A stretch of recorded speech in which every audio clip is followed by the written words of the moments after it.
Boom. We shall be live. Hopefully. Okay, the game's really loud. And I am ready to turn my room into the hottest place on earth, perhaps, possibly. Let me just check if we have audio.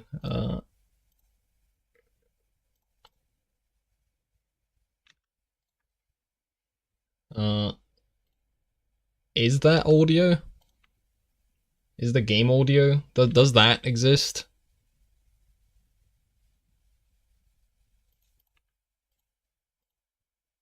No, I can't hear the game. This is a problem. Wait, I had it muted. Am I stupid? You are supposed to. Well, now it should work. Let me know. I actually don't have to check it myself if there's people in the chat. What a wonderful occasion. I've got... There we go. Excellent.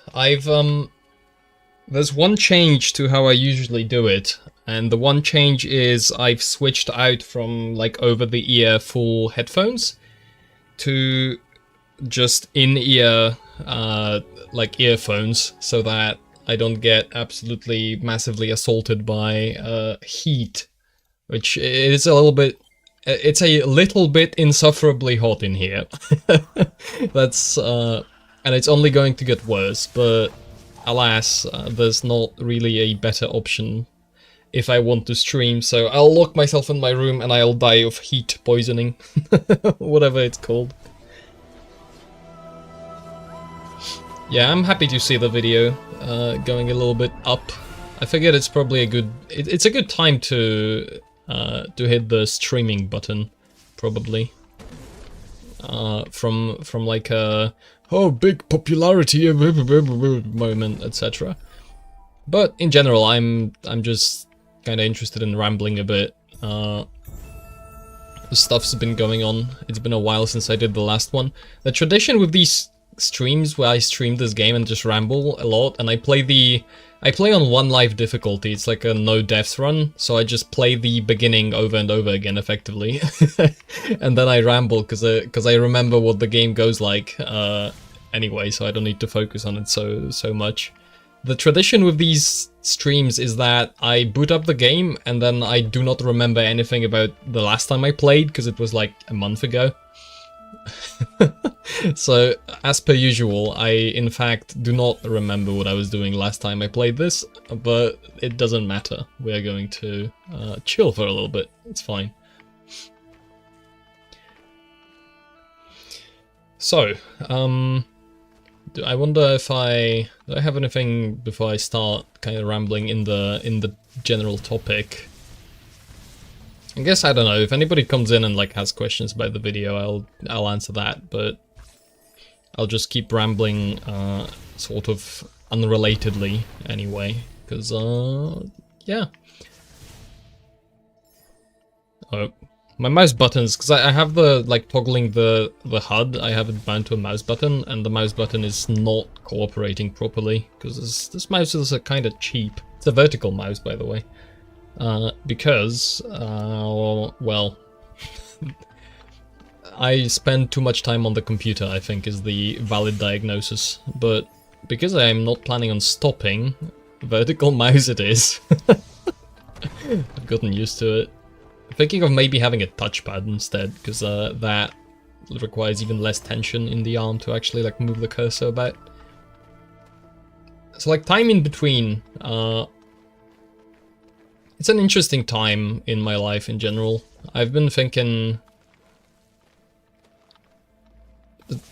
about, because I've finished, effectively, a pretty long project just like 2 days ago, basically. On Friday we pushed it out the door, like the final kind of delivery has been made. I work in software engineering, so for context. And the project lasted... We started it in December, like November, December 2024, for perspective. So it's like a year and a half, a little over a year and a half of actual work, in terms of And I do all the programming on the project, so it's been basically a year and a half of slapping the keyboard intensely in order to input code into the computer. And now it's over, and it just so happened that, because I was working on the quick play video in kind of the meantime. Basically, it was like I would finish working on the project, and then I would put a little bit more time towards writing and like researching, etc. for that video. Because I needed something, frankly, to just kind of engage my head, not think about other things, in order to just rest up a bit. Because if you can attribute one thing to me, it is a tendency to overthink, I guess I have to admit to. Guilty as charged by myself in this case. So I've been just working on that, and this Friday, was it Friday? No, Saturday, I was looking at what I have done, and I had most of the slides already already designed and created in Figma, which is a design tool effectively for any kind of 2D stuff you want to design, user interfaces especially, but not just. Figma is excellent, best thing ever, as far as I'm concerned. And I was looking at that and I was like, so like basically, if I put in a little bit more time in terms of like putting this together and rendering it, etc., and like writing the description, I can actually put it out today. And I was like, okay. My usual, like I'm usually quite perfectionistic about, what I do. So I was kind of looking at it and I was wondering, is there more stuff I could hit on and like improve before I push it out? But then I was thinking, actually, I'm fine. Like I could, for example, edit the video further. I could make it, I don't know, I could start animating transitions between slides or whatever, but I figured, you know what, no, it's just, that would be, I think, a little bit indulgent in terms of what the video needs to be to actually convey what it needs to convey. Like I just, my time's limited. So I figured, no, it actually makes more sense to just push it out, get it out there. Just, too bad it's not going to be exceedingly perfect, but then I'm kind of fine with it. I think the vast majority of the value in terms of the video is actually in the script, in what I say in there. I think that, and the research I've done behind it. I think that's like the vast majority of what's actually important, and then the editing is kind of secondary. I don't have the Unhinged achievement. I'm basically doing the 1 life runs.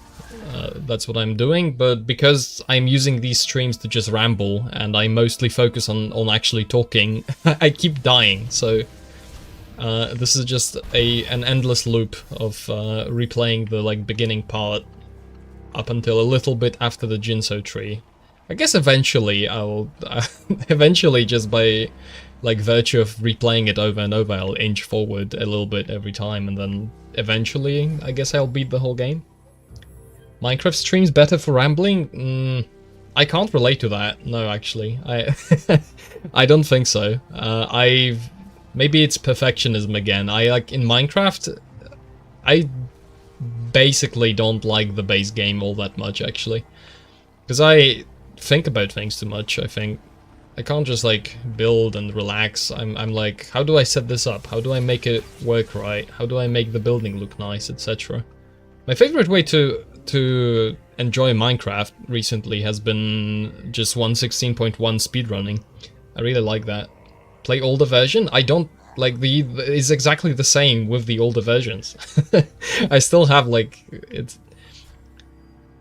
The question for me is like Minecraft. I'm not saying it's a bad game because that's not.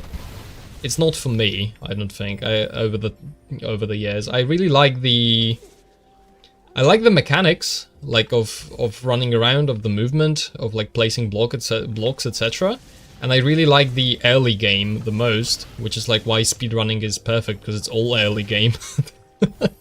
Just run through and use a bunch of the mechanics, and every decision you make counts, because it's all timed. So suddenly, like, it's a little bit of additional depth to everything you do. It's pretty interesting. It's like, okay, that's a tangent, and I kind of forgot what I was saying before, but Minecraft speedrunning is kind of like, I don't know, I could call it emergent game design, where like the game clearly wasn't designed for speedrunning, but with all the strats that... Oh, get out of the water. With all the strats that people have discovered, it has turned into a kind of like game in and of itself, and it's actually pretty well designed and balanced with all the decisions you can make, all the items you can use, and like the ways you can acquire them. It's pretty interesting. What games do I normally play? I play TF2. I play this game on pretty much only on stream. I play... What else do I play? I played CS2 a bunch. I kinda... Recently I've barely played games recently. I played like the community server sessions and Gold Rush. I've not actually played all that much else. I pour all that time into making other things. I kind of feel like, I don't know. I feel like it's a little bit of a waste of time to just like sunk infinite time into video games. You know that Terry Davis, I think he's called, quote, like, make games, don't play them? I feel that. I think he's right. I mean, to be fair, I wasn't making video games, so I like fall outside of that. Wow, Gold Rush hatred in my channel. Impressive. How dare you? I am offended on behalf of all Gold Rush players, which I am definitely allowed to do.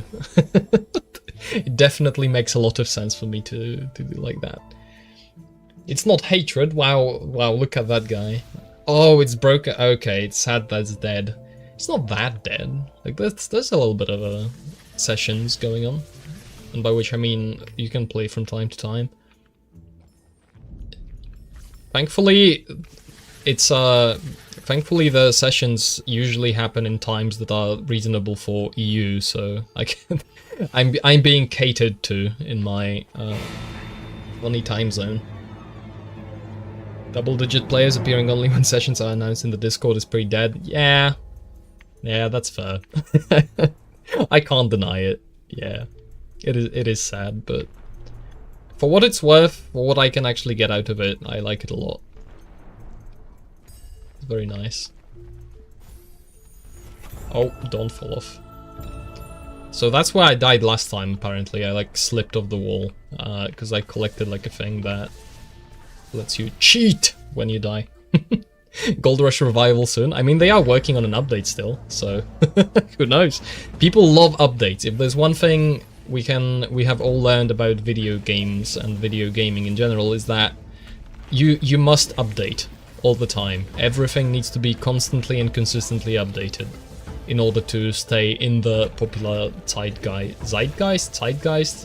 I think in German it would be Zeitgeist. And then in English, like, Englishified, that phrase is like Zeitgeist. Not sure. Any Germans in the chat can explode me for that if it's incorrect. Sincere apologies to all of Germany entirely. Alright, what was I going on about before the tangent? I'm in between what? Oh yeah, I finished the large project, and now I'm kind of in a vacuum, in a way. Because I finished both that, and I finished the video, and it's kind of in an interesting state to be in.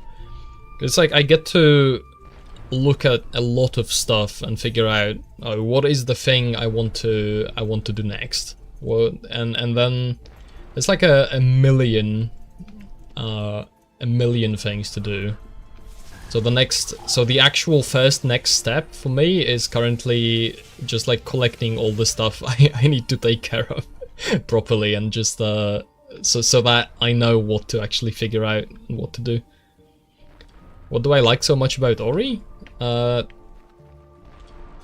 think it's the atmosphere entirely. Ever since I saw this game, I was like amazed at how beautiful it is. It was a huge inspiration for getting better at a lot of stuff in terms of like visual design and drawing, etc. I'm not like super extra turbo good at that. I don't devote the amount of time to it that would be necessary to actually get like really good, but for what it's worth, it's been very inspirational, and it's very cozy also in terms of an experience. I mean, kind of my like comfort food, I guess you could call it. It's kind of, I know I can just hop in, I can run around with this little guy.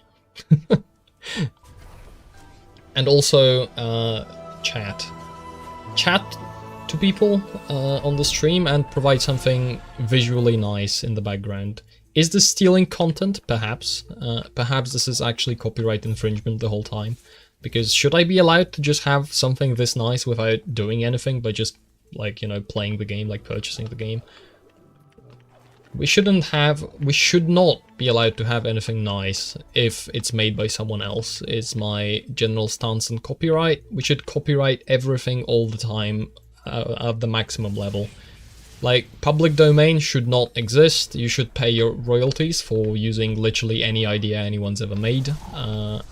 And the price should be extra, like, I don't know, extraordinary. This is actually supporting creativity, because if using somebody else's ideas is too expensive, then you have to come up with your own. And that encourages creativity. I rest my case. This is horrible. Please do not take any of that seriously. Otherwise I'll be... I don't know, I'll be assassinated by IP and copyright discourse. I talked about it at some point, probably more than once on these streams. I was like generally pondering, because it's I don't know if I want to get into it. I guess I could get into it, who cares? Surely it doesn't get heated and like everybody starts like spamming slurs in chat because of how horrible the topic is, right? Like, that wouldn't happen. That would be ridiculous. I've never watched your streams before. I know. I'm just saying in general, broadly, for myself. This is rambling, so I'm allowed to make precisely 0 sense in anything I do. I don't watch streams, same. I like, if I watch streams, it's VODs, and I put them in the background as I work, because most of streams are actually dead air, so why would I watch something that has a lot of dead air as like primary monitor content, if you think about it? That's kind of my view on it, so I don't either. The point is, the thing I got to basically with these, with my pondering of the topic before, is that, let's say, copyright law doesn't seem to really be based on a principle. It seems to be based on kind of, we make the rules like this because we think it's going to be better than the alternative, but the line in the sand is drawn somewhat arbitrarily. As in, like, there's nothing stopping us. I mean, and you can probably tell that by, for example, how much the like public domain time has been extended under like Disney and whatnot. It's clearly malleable. Watching streams is lame as shit. True. This is true. You know, this is yet another example. It's like, you know, don't play games, make games. It's like, don't watch streams, stream yourself. That's how you do it. Play Gold Rush live right now? Nah. I don't think that I would have anyone to play with, and then also when I play like TF2 and especially community servers, I'd like to like talk with the people and not... Like, I wouldn't start just podcasting all of I'm saying now just on the mic in the game. I think that would be a little bit rude. IP and copyright laws are designed in a way to create specific incentive structures for society. Incentive structures help shape culture and people, exact opposite of arbitrary. I mean, okay, yeah. I guess arbitrary is not the correct word to use for what I mean, because I mean basically that. It's like we don't... It's like we don't use it based on... Like, you forbid... It's not the same as forbidding murder, right? I guess what I'm basically saying, it's not a criminal matter, it's a civil matter, which I don't... So it's basically a stupid distinction that I made up for no reason, now that I think about it again. It's like, yeah, I understand the idea, and I generally think it makes sense to a certain extent. I don't think it makes sense to the extent we have it now, where something like the DMCA exists. I don't think that is great. It appears arbitrary to us non-high-class people, because it doesn't benefit us at all. Well, no, it really doesn't. I guess, like, theoretically... That's kind of with anything. If like, applying whatever happens is available to you only through a lawsuit, it's kind of just naturally going to disqualify, like, the littlest guy. Unless, I suppose, you can... There's, like, a fee-shifting provision, and then if you have, like, a very strong case, there's a high likelihood you are going to get your cash back, but... Then again, you still take the risk and you take the time out of your day to do that, which is not exactly something you can easily have available. So... I mean, I think... I love government and companies getting monopolies on important ideas. Well... Like, I understand, for example, like patent law, right? The idea that you have a certain... idea, concept, you like spend time on and money on research and development, and then you want to actually build the idea, make it real, and then somebody comes along who did not have any of the costs, and they can now completely undercut you on the price, and so like all the money goes to them, and you get nothing for all the investment you've done, right, to actually make it real. Like, I understand that kind of principle. Or, like, concern. That seems very sensible. Patents are also gay, fraud covers this already.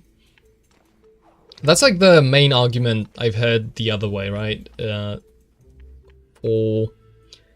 So it's like, you can cover most of what people actually complain about in terms of copyright under fraud, but then I'm not sure if that's enough, because... Like, somebody can be pretty honest about, yeah, I, like, yoinked the idea from this guy. He invented it, but I, like, made it. That's not fraud, then. But you are still going to be offering a cheaper product because you didn't have the costs of, like, investing in R&D. So... How do you account for that? I don't really understand, in terms of, like, fraud. How does that work? We live in a society, this is true, that values originality. People want to see original creator, give them the money. People don't care, that's a societal issue, it's not fraud. Like, let the consumer decide what they want.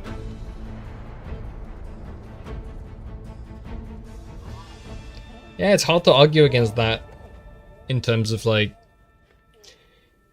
I don't know, maybe I'm just not convinced enough that people actually, because I think there's an important factor in the law is that it is supposed to shape culture to an extent, and it's like we enshrine and encode in law certain things we actually want people to do, because we are aware that if we don't do them, there's like a segment of people that will do the things that, you know, are not forbidden.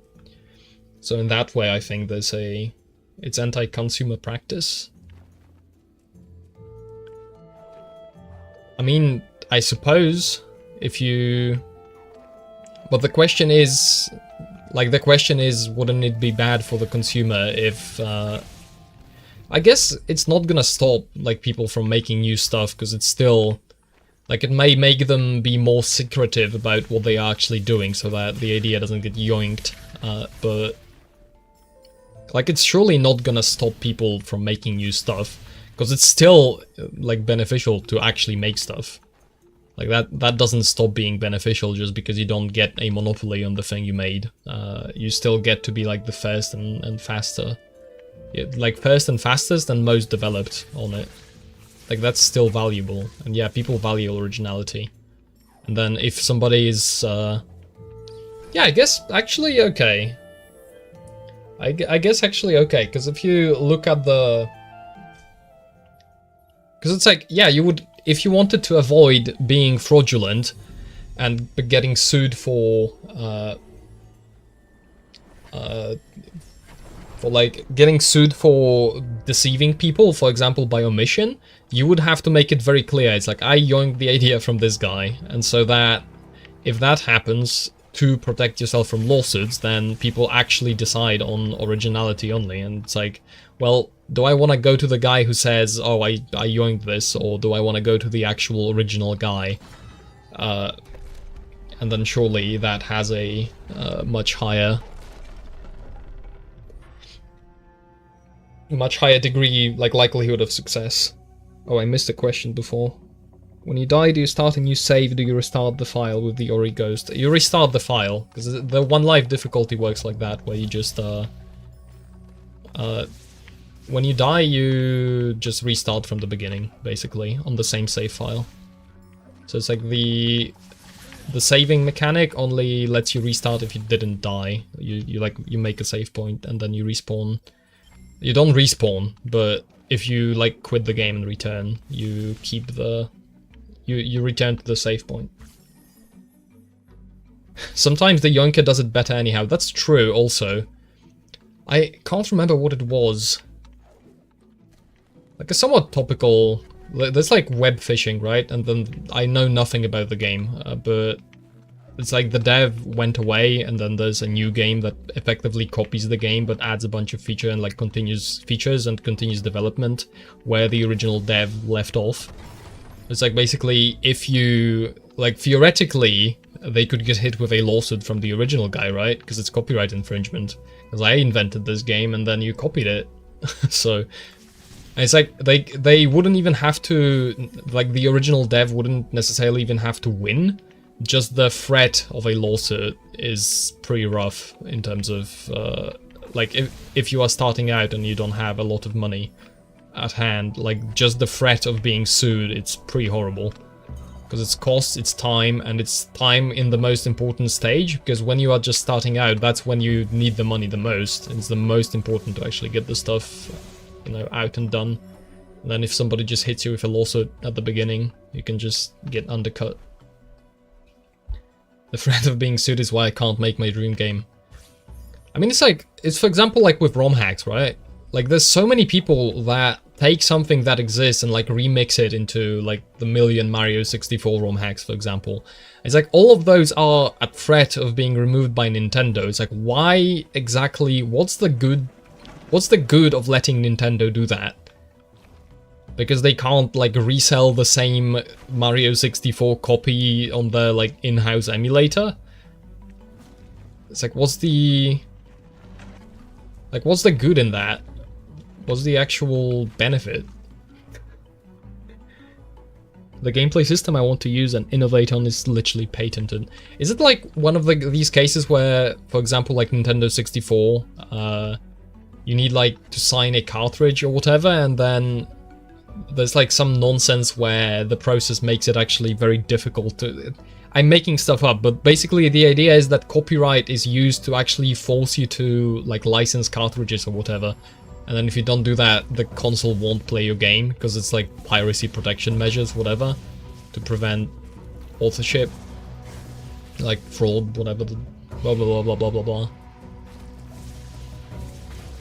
You will not make your own original content using pre-existing things. All things considered, you know, for all the complaints we rightfully level at Valve for what they do with their games, their approach to copyright is mostly remarkable in comparison to like all the other companies. Now, that's not a high bar to like clear, considering how horrible just about everyone else is with just about everything, but they've still they've still like the copyright lol and letting people use the assets, remix them, like make videos, make animations, all of that stuff, even make like fan games. I don't know what happens when you start trying to like sell a derivative product, because that's different. Counter-Strike fan game got taken down. That's true. Like global, that was like the CS:GO one. It's like, I don't remember what it was called. I recall that happening. Literally replicate the gameplay system easily on my own. This isn't really that hard. TF2 Souls 2 also got taken down. Like that, to be fair, I mean, I guess that's like a copy of the game directly, but I guess they weren't pretending it was an official Valve product. So it's like, that's also the problem, right? Because even if Valve has like a better attitude than most, they still have the gun, right? They are still armed, in a way. They can shoot anyone at any point.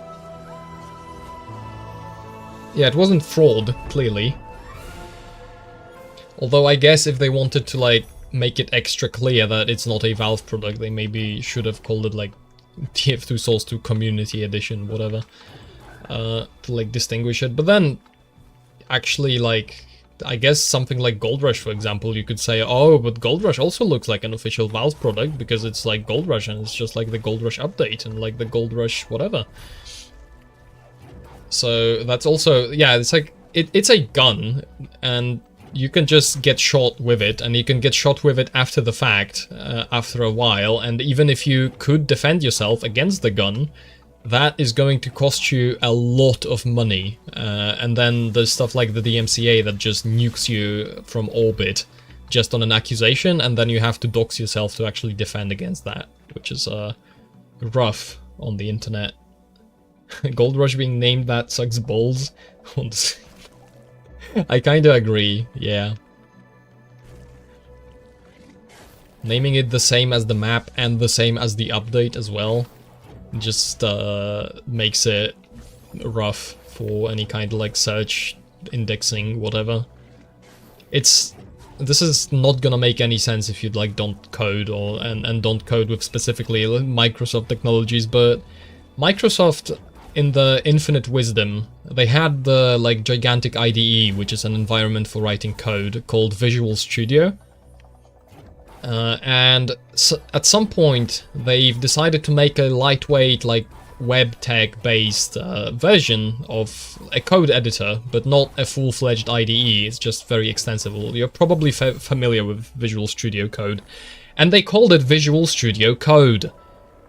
Which means now that you try to like search issues specific to either Visual Studio or Visual Studio Code, you get to enjoy getting results like cross-pollinated between the two, because then there's like similar issues, and it's very hard to actually find stuff.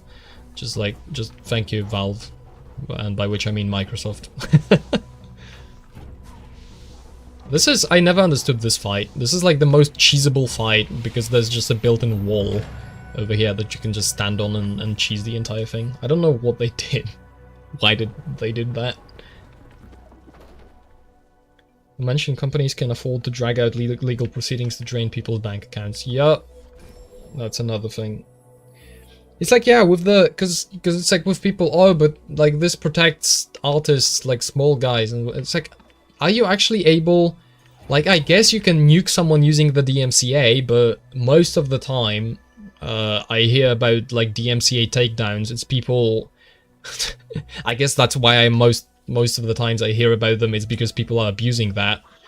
I guess that would make sense, because that's what makes the news, like, somebody takes down, like, a copy of their video using the DMCA, it's not gonna make the news, because it's not that, like, interesting to talk about. But then on the other hand,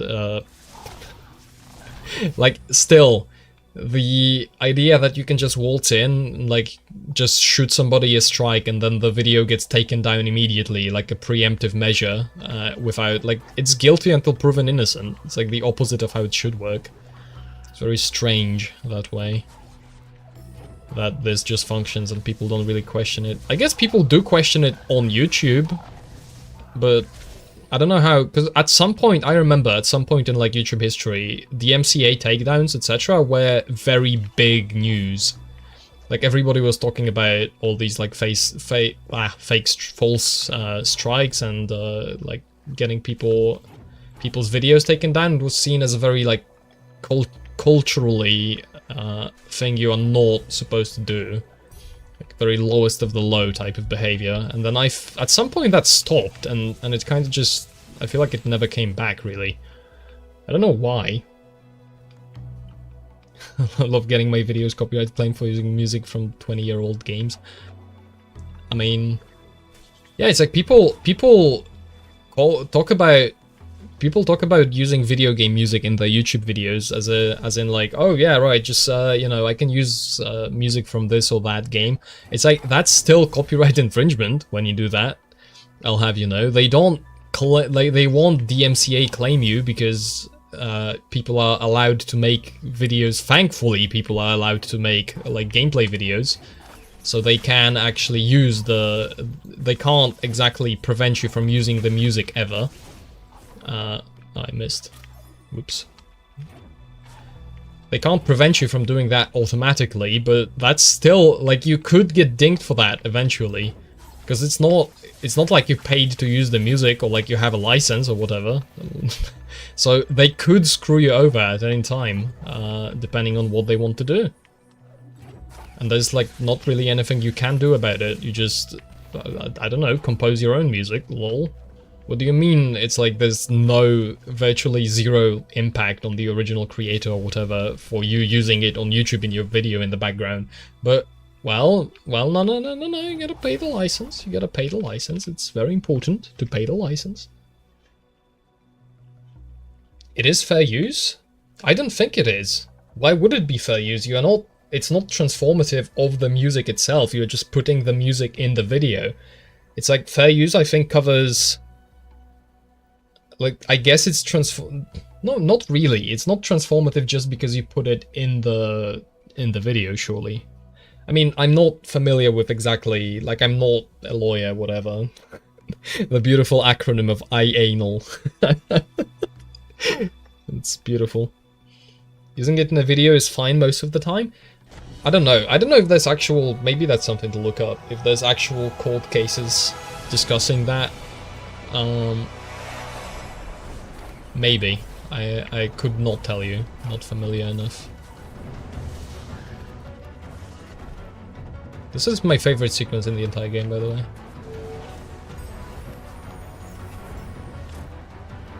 Please? Whoops. And I died immediately because I made a mistake. Excellent. Good showcase of the favorite section in the video game. Pay for licensing for the music? Yeah, some people want the video to be copyright claimed anyway, of course. It's awesome. And then you also have those cases where people upload somebody else's video and then use that to copy strike the original because the DMCA is a wonderful system.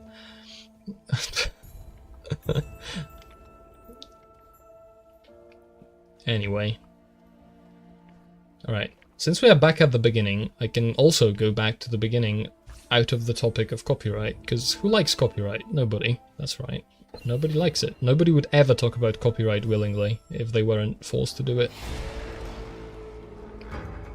I don't know, it's interesting. Okay, no, I'm not quite getting off the copyright topic because I just had another thought about it. It's interesting just how ingrained in people's heads this idea became. So kind of with the... I guess it's like the flip side of the argument I said about the law is used to kind of form how people think about things and how they approach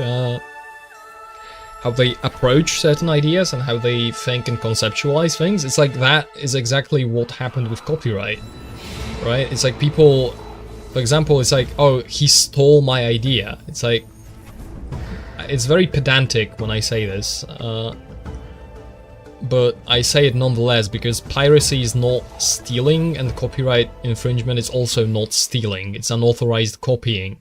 You are not actually taking something from someone. You are just copying things. It's like, well, the law exists, so it must be moral. I mean, it's part of the process. Like, if you want people to behave a certain way, you do enshrine the behavior in law, and then people get used to it. and then they start like take it kind of on their own. It's pretty well established in terms of human behavior that it's like an important component. Yeah, calling it theft does show a misunderstanding over ownership, because how exactly me thinking the same thing the other guy thought, which is also, it's just exactly what happens with media. So like, if somebody designs this little guy, right, and I look at him, I look at him, like I already quote unquote committed copyright infringement because he's now in my head. I have this character in my head now. I understand what he looks like. I can draw him. I can like replicate the character. And that's the whole point of making like the media. You take ideas and you put them, you know, into something that somebody else can consume, and then that somebody takes that kind of out of it. So, but then when I actually like draw a picture, it's like, oh, this is transformative. It's like, well, first of all, it's just normal. Like, why, if I take the idea you just put out there for me to consume, and I take it and I do something with it, why is that like a bad thing except these exceptions? It should be the opposite. It's like, it's most of the time it's good, except in the cases where, for example, you say, oh, I made this, but that's bad because you're lying, not because you, I don't know, drew a picture. Like, that's not what is bad about it. Gooding indeed.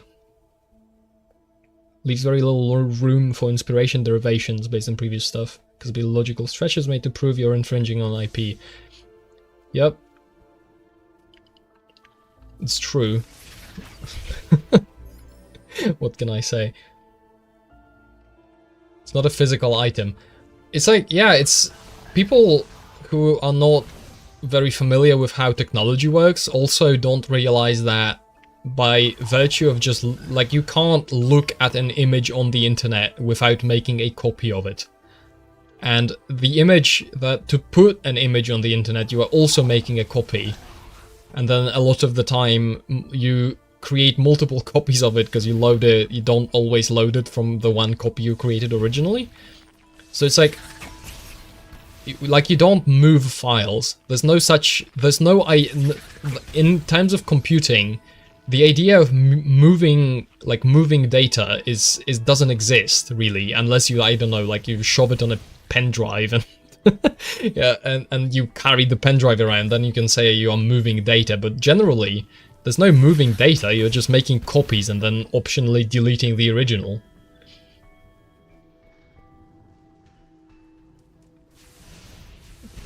Rotate a cow in your mind. I'm doing it right now. Like, I can't obviously show you for because it's impossible. We don't have the technology. Soon, actually. Soon I will happily inject myself with a microchip so I can show you my rotating cow in my mind. This is finally I found a cause that is worth injecting a microchip into my brain. Rotating 3D cows, and I can have proof that I actually can rotate a 3D cow in my head. Very important for discourse in general. So it's like, yeah, you basically make copies all the time, which is why when you sign up, if you ever read terms and services when you sign up to a platform that lets you submit user-generated content, you actually grant the platform a right to make copies of your content for the purpose of showing it to people. And they basically have to, because of copyright, they have to ask for that permission. Because otherwise they couldn't actually make all those copies to show to people. It's very goofy in the age of the internet, because the internet very clearly works in a way that is completely incompatible with copyright. And then they butt against one another all the time. Like, for example, memes, right? Is it transformative to post a reaction GIF from a show? Because the context is different? Like, the scene is one-to-one. You are just posting the scene, right? As commentary or whatever. It's like, I guess it's fine because nobody's really gonna sue you over a tweet with a GIF ? Exclamation point. I rotated a cow in my mind first, so now I should own everyone else's cows in their minds. It's true. This is the only way we can make society function. Like, cow rotation is very dangerous to like be allowed for the common person to execute. We have to, we have to seize the means of cow rotation, if you catch my drift. Very important. You cannot have unlicensed cow rotation. It's a dangerous matter. Logical endpoint of copying equals theft. It is, because a lot of people also... the argument that, oh, ideas are property, even to people who support copyright, it doesn't actually make sense to do that. To like follow it to the logical extreme. Because if you actually take the idea seriously, then I joked about this earlier. It's like I think the public domain shouldn't exist, and you should just pay royalties forever for everything, all the time, to whoever thought of the idea first, because that's the logical extent of actually making ideas into property. It's like, why would your property expire and go into public domain if it's just property? It's just like property. It's like, obviously it's not just like property, because then we would have like intellectual property rights that would work like property and wouldn't be like copyright, where it doesn't work like property. Surely. Alright.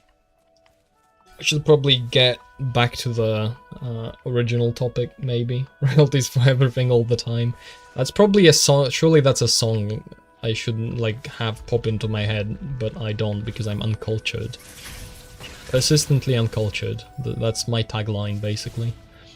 Yeah, original topic. What was it? It was something about something in between. Yeah, you do need some kind of limitation on how long you can thing, but apparently that limitation can be like 100 years. It's fine. It's fine for it to be 100 years. Everybody's fine with 100 years, right? Like nobody's having a big problem.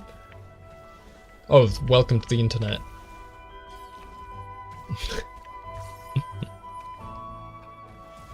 So, moment in between to maybe try and once again like veer my head off of the copyright topic, because it's a rabbit hole and it's in itself. Ball! I mean projectile. All of a sudden. Okay. What was it? Damn it. Now I'm trying to because I almost started the idea properly, and then I went back to copyright, and then now the copyright virus has infected my brain, and now I cannot for the life of me recall Team Fortress 2. Right, yeah, not exactly. That's another topic you could just talk about endlessly. What was it? It was something about like finishing and being in a stage where I'm thinking about like a bunch of things. It's like, what am I going to do from now on? Because I finished like 2 projects at once, and I'm kind of figuring things out. What I'm gonna do, what things I'm going to tackle next. Oh yeah, I was definitely talking about like the effort, like reward. It's kind of Pareto, I don't know how to pronounce that guy's name, so pardon. But the idea that you have 80% of the effort, no, 20% of the effort for 80% of the way there, is kind of what I try to apply to a lot of things I do, which is, I'm, by nature, I'm definitely a perfectionist, I can't deny that accusation. Pareto. Pareto. What did I say? Pareto? I guess Pareto. I try to apply that because it just makes sense. If you get 80% of the way there, and then you can tackle like 7, like you do 20% of the work, get 80% of the effort. That means you can do 5 different things to 80% of the effort in the time it would take to get one thing to 100%. So it's like, if you aren't super particular about making one thing your entire life and entire existence, then it just makes sense to not polish things to the polish, surely it's polish things to the highest degree possible, because it's just, you're going to be spending 80% of the effort on 20% of the result. The question is it worth it, right? Because I guess another consideration for all of that is, what are you actually quote-unquote selling to the people you are making things for? So I'm thinking in the context of YouTube videos, for example. Like, a lot of people are actually selling quote-unquote the editing of the video and like the visual style and animations and all of that. And then it changes the calculation of what is actually what's actually the 80% of the the value. Because it's different than when you are making like a PowerPoint presentation, because the actual thing you are trying to do is to just talk about a certain thing and present ideas. Then you can cut a lot of corners around what you actually make visuals for and how, you know, it's like, make them legible, make them look nice, whatever, but then like all the, for example, oh, I have this crazy idea for this wacky, crazy custom transition between two slides, and it's gonna be like that, and I'm gonna like do all the editing with the green screen, and then there's gonna be animations, and I'm going to like bring in 70 million screenshots for everything, and then, you know what I'm also going to do? Every single thing that moves on the screen requires a sound effect. That's right. We are going to have a swoosh when the thing moves on the screen, and then like the concrete sweeping sound when I move another thing on the screen, and then I'm gonna like bing and bong and then like notes and sounds, because it's very important for retention. So like you're starting to losing me there, to lose me there, you know, a little bit. I'm actually at a certain point, well, that's also kind of biased because I'm old, and I look at that and I'm like, I'm having sensory overload issues. I just want, listen, I just want to hear what you have to say. I don't want to look at the 10 million edited thing. I don't want to look at the attention grabbing moving screenshot with the animation and the sound. It's like, just give me the points you actually have to say. How old am I? I'm like 25 and a bit. Not that old. But I am old. I'm getting old. I'm getting older. I'm about to die, basically. Retirement is coming soon. I sell my ideas, you lost me there.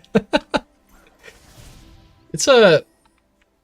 Come on, you can't do me like that. Like, people have been saying about, like, you sell something, you sell an illusion or whatever, like, and people buy it. Like, it's common language. Like, you cannot knock me for that. I will explode you immediately. For that reason. Barely older than me. Yeah, well, I guess that's the that's the club, I guess. If you are even older than 25, you will be exploded very soon. I guess today is just explosion day. I keep talking about explosions. It's also... Okay, so another thing in the kind of time in between. It's kind of interesting that you could kind of arbitrarily slide what the time in between actually means. Because I could make the time in between... Like, I could shorten my time in between things by just putting in more time. Effectively. I don't know if this thought might not make sense. It might just be particular to how my head works, but... I don't know if how much sense it actually makes to, like longer term especially, how much sense it actually makes to have a time in between, quote unquote. Because ideally I think I'd be handling more and more stuff until eventually I just, like of course you have to rest at a certain point between things, but like ideally I'd cycle that rest with all the other stuff I handle. In order to actually continuously be doing things, because I like doing things, you know? There's lots of stuff to do, and a lot of it is cool, and I'd like to... And yet, time is exceedingly limited when you actually want to do them properly. So then it becomes like a real trade-off, right? Because anything you do, effectively... Like, you make the choice of how deep you go and what you go into. It's like baby's first day of existence, I guess, but I guess I'm just figuring it out in terms of laying it out in my head so it makes sense and I can talk about it properly. It's like you make trade-offs all the time about just almost everything. It's just most of the time you don't think about it all that hard. Because it doesn't actually matter that much. It's like, oh, it's like part of the trade-off you make is that you don't think about it too much. But it's like with the overthinking point I was saying before, it's like part of a trade-off is that I just don't think about certain things all that much. It's like I don't follow certain topics because I don't want to, because it's always a trade-off. If I start like applying my brain to a particular issue and going deep into it and like exploring it, I'm not going to do other things in that time. And so it's like, effectively, if you want to make meaningful choices about what you do, kind of, it all comes back to Minecraft speedrunning, because I said a very similar thought about that a moment ago. It's like when everything is timed, every decision effectively matters. What you do, what you look at, how long you spend thinking about a decision, all of that matters because your time is limited, and time is what counts. But that's just life in general, right? Because your time is limited. It's like we are all dying soon. The meteor is rapidly approaching. I hope you are prepared. So that just applies to basically every decision in life. Which, I guess, if you actually start thinking about it, like, it could give you an amount of anxiety. But when I think about that, it's almost it is the opposite for me. Like that's a very comforting thought to me when I think about that. It's like, okay,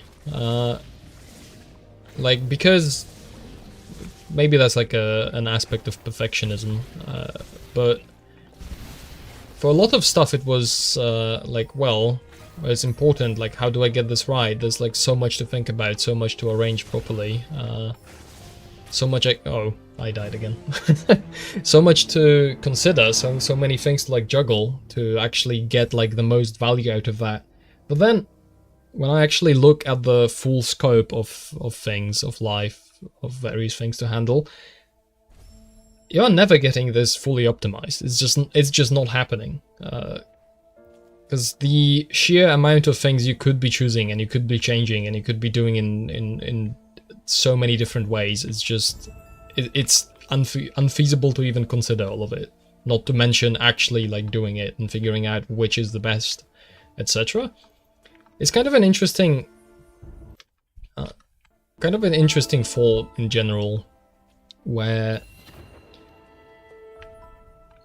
Damn it, I think I lost the thought completely. It's an interesting thing where you... What was it?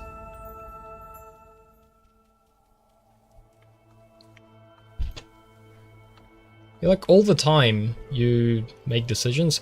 It's like, what's something about efficiency, and I completely blundered about saying it because I wanted to check if the chat didn't freeze because I had that happen before. Damn it. Well, we'll need an emergency topic injection because my brain has officially just abdicated from the responsibility of actually thinking, apparently. Point is, you make a lot of decisions all the time, and then even like deciding how much time you're going to put into decisions is a decision, and trying to optimize that. I know, I remember. Okay, recovery. So it's like, the more I think about things and the more I learn and the more I look at stuff in detail, the more I realize just how hard it is to actually know things. This kind of goes to this is kind of related to the video I just released. It's like, you can make a lot of points that are generally correct, or that express a sentiment that makes sense. But then, if you actually want to kind of be sure about things, you want to actually consider maybe all of the possibilities, or if not all the possibilities, at least a lot of the possibilities. You need to invest some serious time into actually looking it up, And even if you do, there's so much information, because it's a matter that involves a lot of people. So then each person involved in making important decisions has like a certain amount of certain motivations, certain things they think about, considerations like priorities, whatever. And all of that is not accessible to you in the slightest, because you can't just go into someone's head. So you end up with... So you can like dig for motivation or whatever, you can ascribe that from the outside based on the things people do, and like that's fair.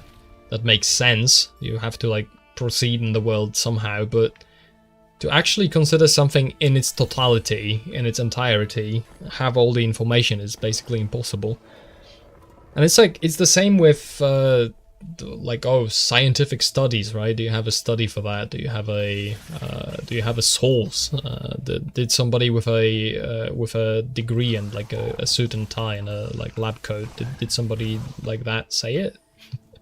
Are you allowed to actually say that it's true? Like, has it been authorized by the respectable people, TM? It's like, well, what of that is actually significantly true, and what of that can be trusted, and then also what of that actually applies to the situation at hand? Because it's, even if you have a study, it's still a question of how that results in practice. It's like, to bring it back to the example of like quick play and whatnot. It's like, okay, you can learn about this is how this system works, this is how that system works, this is what is possible under this system, this is what is possible under that, and this is what the theoretical result is, and this is what, like, I have these things, and it's like, okay, but then there's still the question of what to do into the future, and that is pretty open, because you can go at any direction of very many. In terms of actually like choosing and picking stuff, and then picking and choosing, and then figuring out how it actually works in practice. And then even if you do test it in practice, right? So for example, I don't know, you make a mod that implements these features, then it turns out it matters if it's at scale, because it's complex systems. You can't exactly predict what is going to happen when you scale it to a lot of people. So you also don't actually know that much, even if you tested it. It's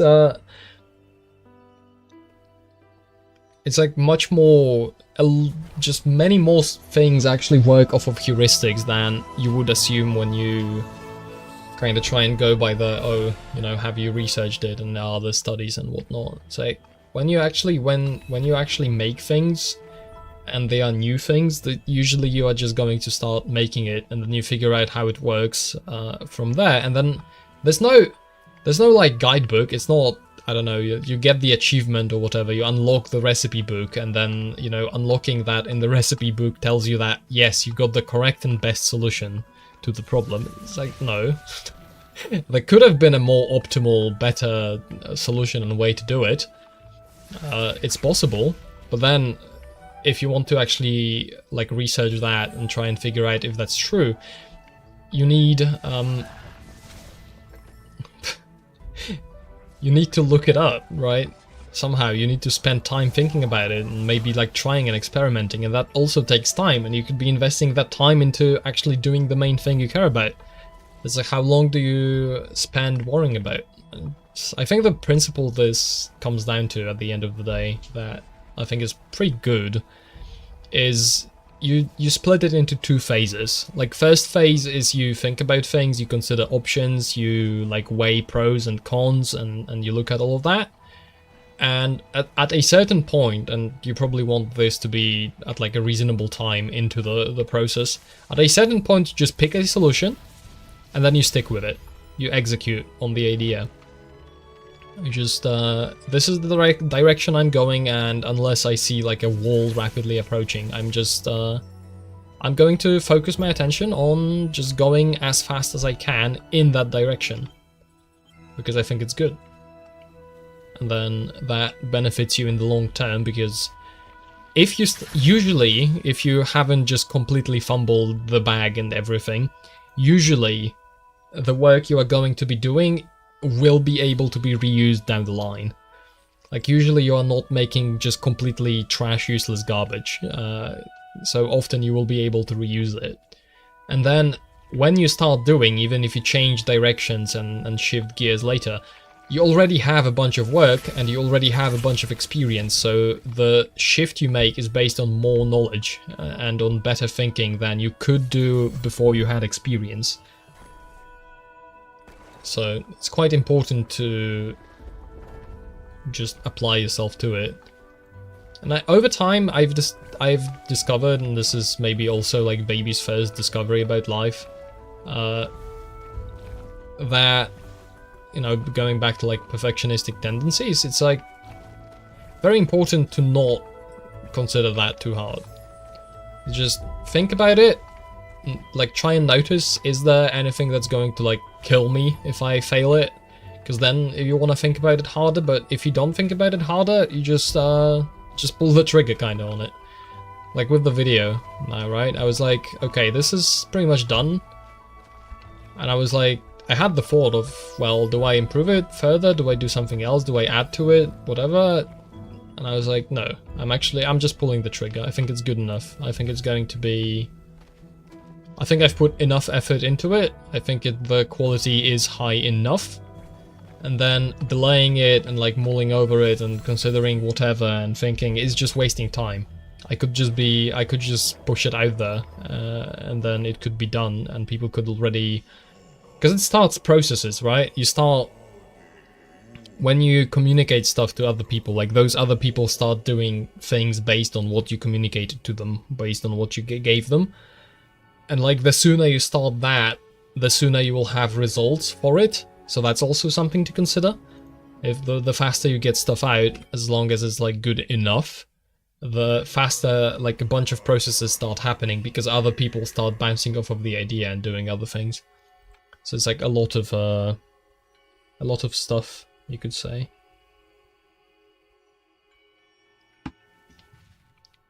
Alright, hold on. I need to respond to a message. Give me a second.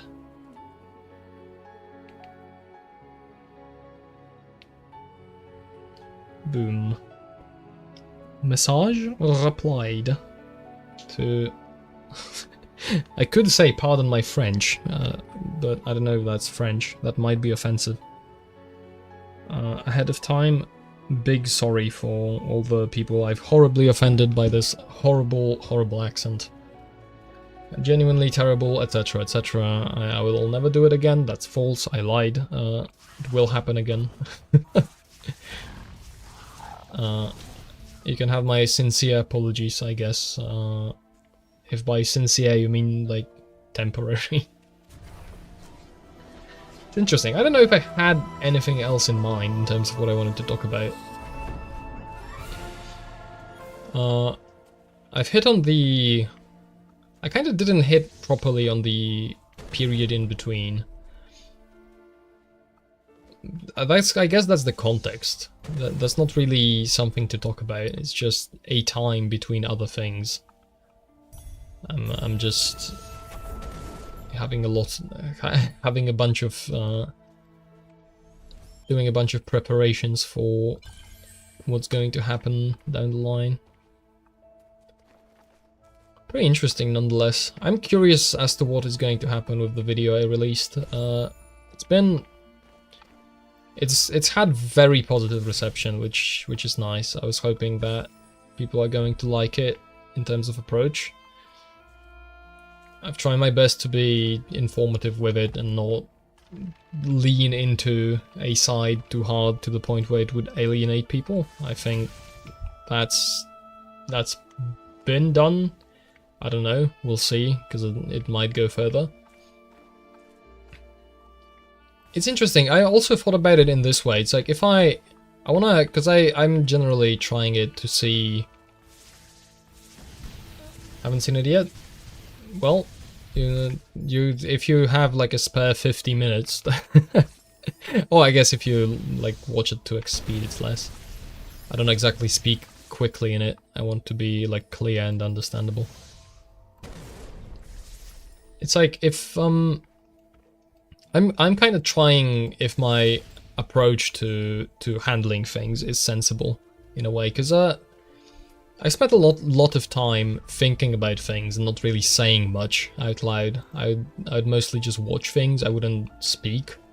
And some time ago, I kind of broke that silence, I guess you could say. Started to actually like comment on things, like write up walls of text under people's posts in like Discord servers, whatever. Just like sharing my thoughts and opinions, and so far it's been a pretty interesting experiment, and this is kind of part of it. I'm also like, this is pretty much the first time I'm like weighing into a controversial topic like this. I guess the first video I kind of made that's like talking about things is a response to to someone that, but that wasn't harsh either. I wasn't particularly harsh. I was like, there was a lot of criticism, but it wasn't very harsh. I don't know. I don't like being harsh. I'd rather be. I'd rather try and be agreeable. That's kind of my style. Could call it. You could call it milk toast, I guess. That's all right. I'm fine with that label. So yeah, I'm kind of experimenting. I want to see what happens, basically. Going back to the like time in between and trying things. I want to see what happens if somebody, and then by somebody I mean me. I want to see what happens when I take this kind of attitude I'm thinking of and I'm trying to like embody. What happens if I take that to actual real people and the real situation, which is controversial? Let's say, can something productive happen in this? And it's nice because it's low stakes, right? If I take, like, out of all controversial things to wander into, a conflict about TF2, for however important the game is to many people, because people love it, and I like it a lot too. Like, don't get me wrong. Right, for all that importance, it's a very low stakes environment. Ultimately, if nothing comes of it, like, there's not a big problem. It's just I go on with my day. I'm having my kind of fun with the game in a different environment anyway. And also, it's like, I know there's stuff that's happened in the community that's not nice. I guess if you're willing to say that TF2 has like one community, which the word community, what happened to the word community maybe should be a crime. It's kind of sad in terms of what that word, currently it just means like a group of people that's vaguely united around something. But it's very not particular, unlike what the word I think actually means, where it refers to, well, people having things in common, right? But it usually means something a little deeper than just, oh, we all play the same video games. Like, that's not exactly enough to be a community, right? Like, I don't think that's enough. That doesn't really... Like, it's just a group of people. It's a grouping of people by a trait. That's not enough to be a community, I don't think. What was I saying? I have, once again, I broke my brain by just going on a tangent about something that wasn't important. What was I talking about? Oh yeah, testing stuff out. It's like testing out because it's lower stakes. A gaming environment like that is just lower stakes. So it's pretty easy to... pretty easy. It's like, well, I'm just curious. I'm just interested what like happens from there, what people do with it, what people take from it, if anything's going to happen, because it may just be that, oh, people like the video and that's it, right? That's all that's going to happen at all with it. It's like, people enjoy the video. It's like, cool, here's your upvote on the orange platform. Enjoy. And then that's over. It's also very interesting. Let me talk about the video a little bit as well, because I have some stuff additionally to mention that I might, because I've read through a bunch of old posts and sources to actually develop an opinion on it, because I don't, even if I did have memory from around like 2014, which is where my mercenary badge is from, which is like the item you get when you start playing TF2. It records your date of like first playing the game, I think. Even if I had memories of that period, I would like to kind of double check it with actual sources and other people from the time weighing in on the topic and what the attitudes were, to not rely on an isolated example. So I read through a bunch of posts, I read through a bunch of emails between Valve and server operators. It's like very interesting in terms of all of the stuff that is in there, because it's on one hand you could, like, it's not super surprising if you think about what the system, for example, I'm talking specifically about quick play. If you think about what quick play is, which is a more convenient way to find games and like a path of least resistance by virtue of, well, being the more convenient way to find games, it's fairly obvious what the problems are going to be in terms of how that kind of collides with community servers and how it worked, how stuff worked previously. Because, well, previously... Whoops, that killed both of these guys and I need them to open the thing. Like, the game originally forced everyone to go through the server browser, and this has the natural consequence of people actually being exposed to the entire server list. And also, there's no path of least resistance aside from the browser, so then people are going to use the browser. They have no choice. And that naturally kind of forces them to develop self-curation. It's like, oh, I like playing on this server, I don't like playing on this server, and like the servers I like to play on have this tag, and maybe there's this network I like, and maybe there's that network I dislike. And I start building like the favorites and blacklisted servers, and I maybe like build relationships and meet people and like regulars, all of that. That kind of happens naturally as a consequence of people freely associating and not having a way to not really associate. Kind of goes out of the window when you introduce like an automated way to have the consistent kind of fast food experience where you just walk in and you always get the hamburger and it's fine. You don't have to do anything about it, you just get it. So naturally that immediately changes the dynamic. Remember some of my memories from 2015 when I started playing. I have like one memory that I kind of recall from like 2014 of playing a custom server, and I don't remember how I got in that custom server. I think I was playing with a friend who was more experienced with the game. I was playing a custom server.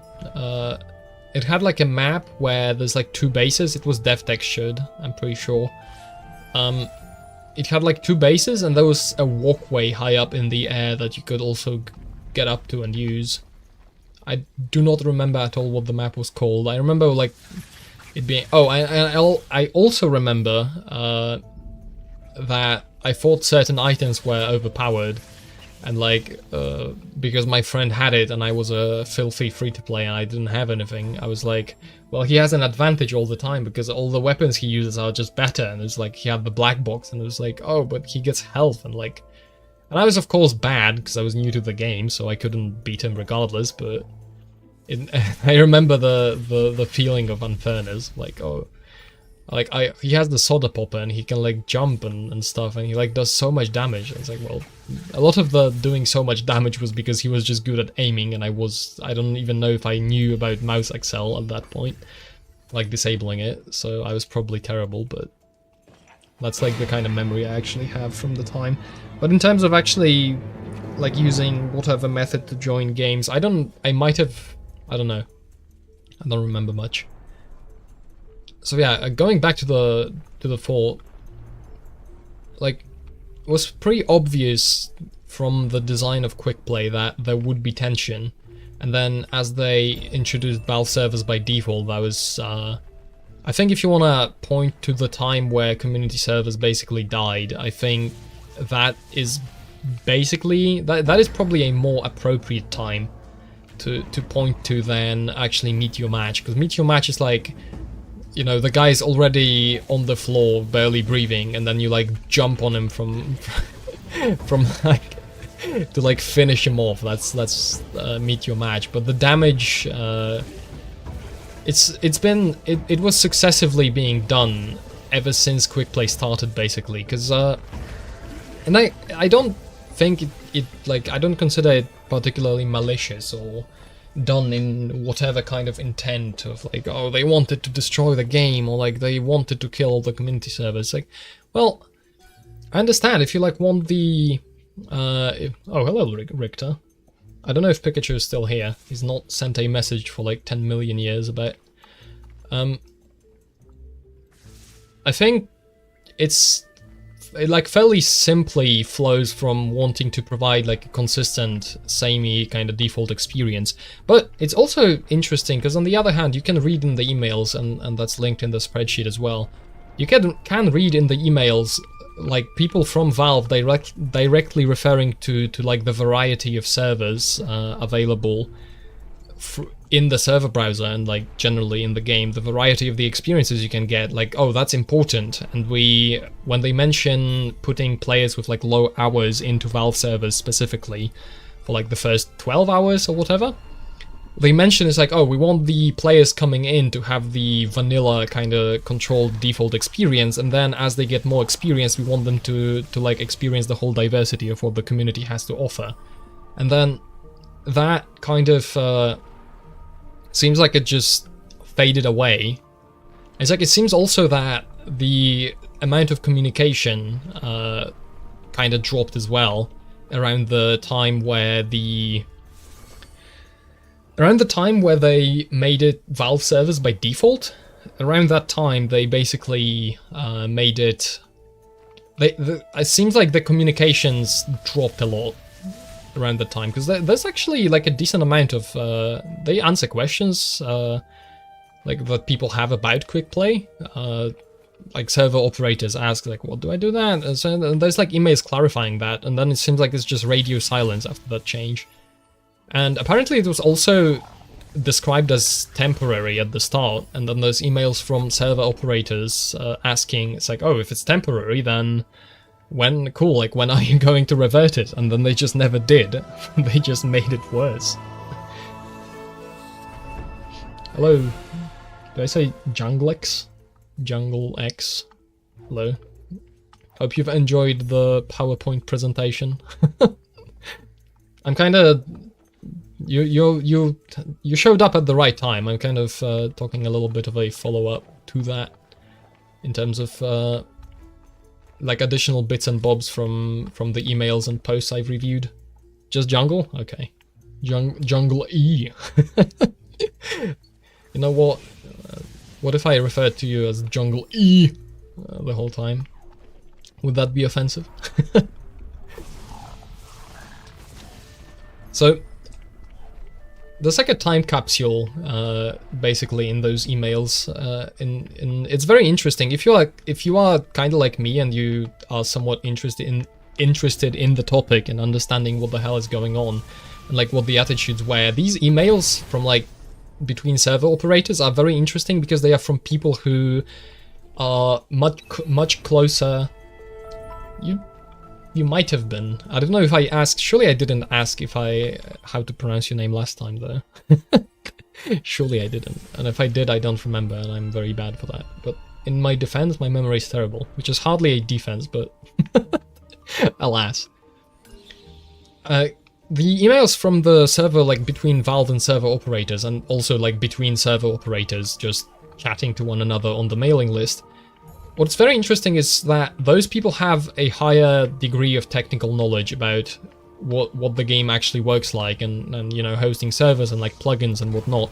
So when they talk about the problems of the system, it's like pointed, and they have like very much more technical complaints than you would usually see from like your run-of-the-mill Steam community post, right? Because like Steam community posts, you would have like, oh, I have a lot of like, look, lots of servers with bad ping, or it's like there's this problem and like bad queue time, whatever. It's like that's one thing. That's like a kind of consumer complaint you would hear from someone that just plays the game. But then in the server like operator's case, it's like, oh, there's like priorities, there's this and that. It's a very interesting read for that reason. So if you are, once again, if you are interested, I would recommend not just reading what I actually, because I collected like a bunch of emails to just show what the general attitudes were, but there's a lot of stuff you can read further on that mailing list. You can search it. There's like tools, like proper searching tools on that website that archives all the emails. Very interesting. Valve just realized that if they say and do nothing, the problem will most often really just go away. It's true. And also, that's also another point that I do kind of make in the conclusion of the video, is that like the problem is clearly, if the player base considered this problem to be this huge and like a complete deal breaker and like it's a disaster and casual is literally unplayable, whatever, it's like people would stop playing the game, and they haven't. Very clearly, the game has, like, of course, there's the bots, like trading and not trading, like the item collecting bots, whatever. There's a lot of that, but the game has a lot of still legitimate traffic. People still play TF2, very clearly. I don't know what I think the general trend is that the game is very slowly losing players over a long time, but people are still playing it. It's not that, they clearly don't consider the game, like, literally unusable. And so, the question of what the system for finding games should be is not necessarily about, you know, what the, like, oh, is the game going to die if we don't, I don't know, bring quick play back, for example, or it's like, well, do we have to improve casual, or like everybody dies? It's like, not exactly that. It's more about, like, what should the game actually be? Like, how should the game work? What is the correct approach to... Because it's like, it is effectively, it's like, oh, should the game actually be modern? Because the reason for that is like the game could not be modern and probably would still have players, because there's just... It's like free to play, it's on Steam, it's consistently played in the zeitgeist, like people talk about it still. Like from memes and whatnot, although that has, I think, slowed down a lot. It's like, it's a different question, and it should be, I think, evaluated differently as well. It's, you evaluate a question of what this should be on a very different basis than, like, oh, how do we stop the game from dying immediately? It's a very different kind of approach to that. Real question to ask Richter? Go ahead. I can read it out, maybe if he's only listening.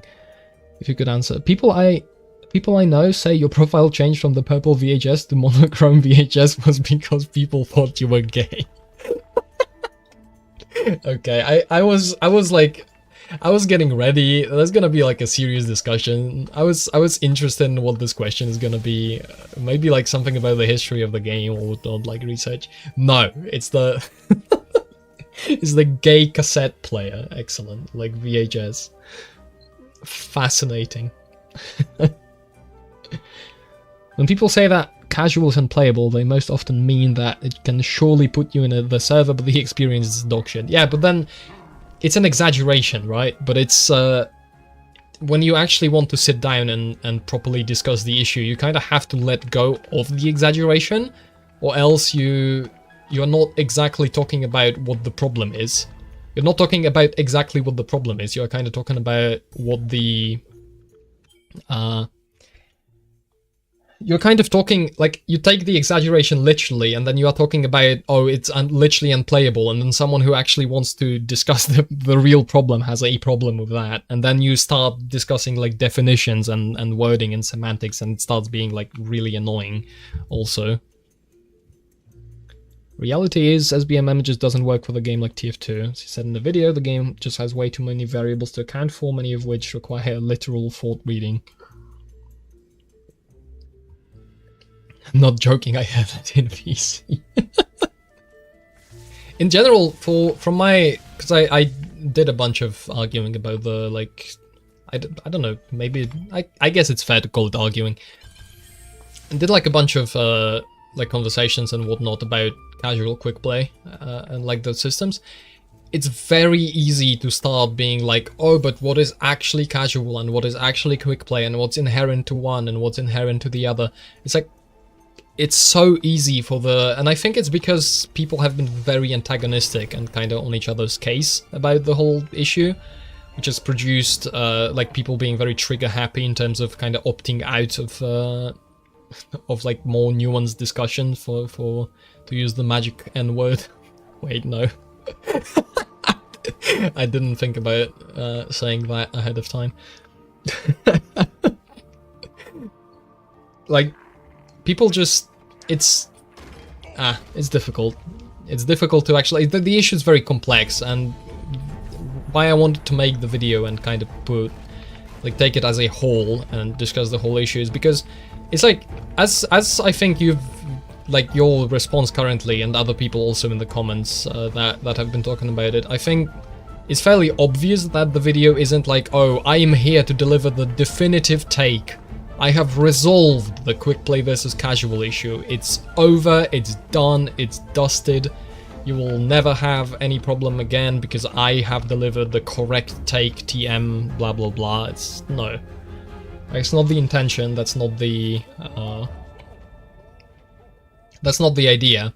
The idea is I want to encourage basically more precise language and like a better attitude to the whole thing is the whole idea behind the video. It's like, let's actually take all these issues, let's think about them, let's like take the different positions, and then I guess let's I don't know, hold hands and sing Kumbaya, whatever. Put my opinion definitively and you'll say what you think of it. Absolutely. Opinion review. That's an ancient meme. It's been a while since meme review was a thing. I don't remember which year that was. When everybody was doing the like PewDiePie sub battle. I guess the ultimate winner of the PewDiePie versus T-Series sub battle is actually Mr. Beast, who has recently reached like what, 500 million subscribers? Just like an absolutely insane number in terms of like there's like what, 8 billion people on the planet, and he has like 1/16 of that as his subscriber base. Pre-balancing games for TF2 is impossible without serious restrictions, class limits and pre-picking, locking out loadout and class change mid-game, etc. Therefore, it's only good option to balance games based on current game performance.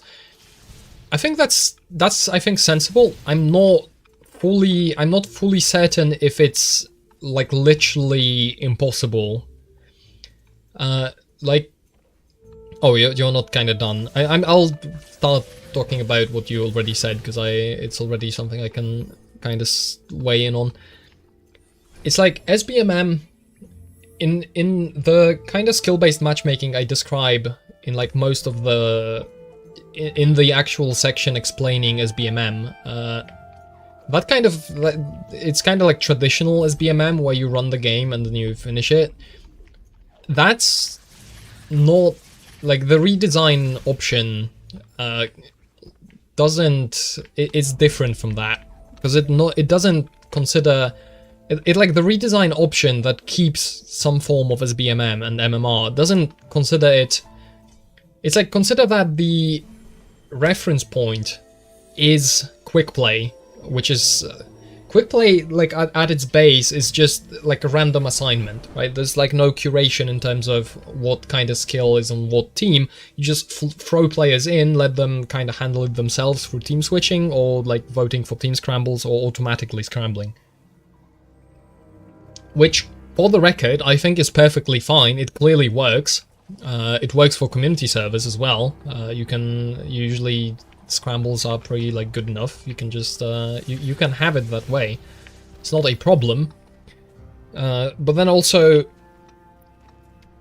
like the idea I think is to have like broad scale buckets. You could think of it. So, for example, like the most simplest, most general case, it's like, oh, let's separate the people, the ultra noobs who just started playing the game from the ultra 8,000 hour veterans who are just stomping them, and let's make it so the mix of players is like broad in that kind of range. So you get like a mix of skill levels. It's not all uniform, but you use the MMR to just generally tell. It's like, oh, this guy is a massive pub stomper. He just like top scores every match.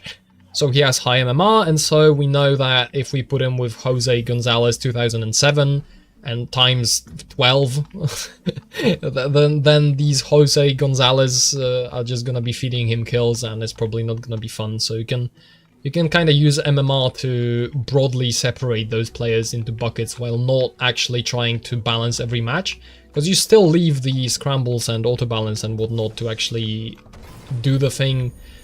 So it's like you can treat it as, oh, we add this on top of quick play, basically. We just add this like MMR system to choose, to kind of pre-select players a little bit, but you don't actually think it's going to magically resolve all balance for the entire game. Okay, let me go back to reading.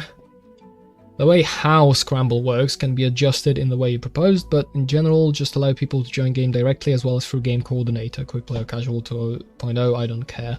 The thing is, I can't really even separate players in these generalized kill buckets, since even tryhards like myself don't always play seriously, sometimes I just want to play Gunspy. That's also true. Also maybe should have elaborated on that in the video, because it's like, I kind of do. It's like you can have players like with different classes and loadouts they are better and worse with, but it's also the desired level of engagement changes moment to moment. And the question is, like, MMR, you can't allow, like, if this is to be curated based on MMR, you can't allow players to like have two presets. It's like, oh, this is my Gunspy matchmaking preset where it matches me with noobs, and this is my tryhard preset, because then the tryhards are just gonna like say they are low skill to stomp more noobs, obviously. So like that clearly can't function. And I really don't know if the game actually needs MMR, because like it clearly, as I said, it's like it's not a matter of survival. Like the game clearly can function without that. Like even if players do get discouraged, which like there's definitely a non-zero number of people who I'm losing my voice. Whoops. Hold on. I have water, but I forgot to drink it. I was very busy talking.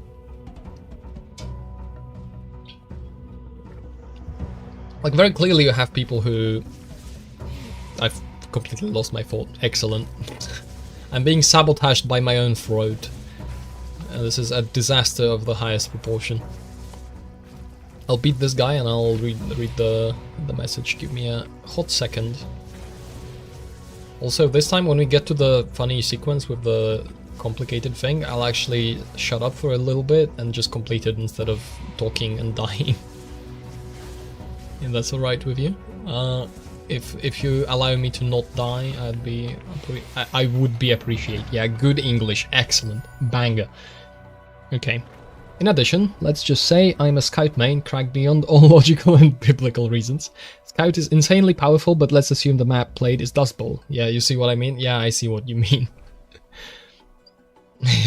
You're not when you're hungry. Here, have a Snickers. Yeah, here, have a bucket of water. Oh, that's right.